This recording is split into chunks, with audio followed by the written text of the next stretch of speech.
So here's my thoughts on the whole ecological versus drilling, or whatever you kind of want to call it. Basically game-based training versus static drilling type training.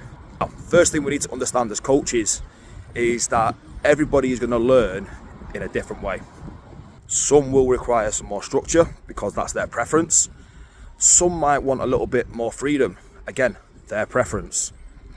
And let's be honest, after programming classes for over 7 years now, it's not difficult to hit multiple ways and multiple methods of learning.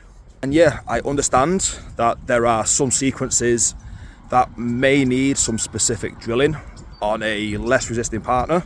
And I also understand the importance of figuring out how to problem solve and learning through your own mechanics. Now, the way that I teach is I try and use a hybrid model of this. So there will be some sequences and movements that might be easier to learn through drilling on a less resisting partner. And then there are also some concepts and some movements that you'll get more benefit from doing it on a more resisting partner. And what's stopping you from building the drilling into a game? So, for example, single legs. I've had experience where some students have really struggled with the movement of a single leg without more guidance. So as a way to get around this, I will then allocate specific time for drilling with your partner.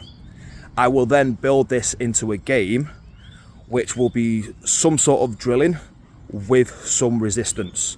And that resistance will develop and build up depending on that person's success that they get during the round.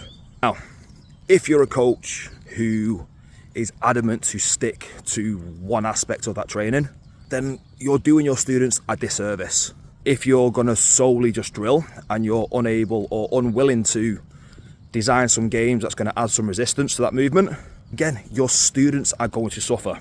And if you're a coach who uses solely game-based stuff and your students are struggling to get the concepts of what you're trying to teach and the movements, and you don't show them how to drill it, again, you're doing your students a disservice.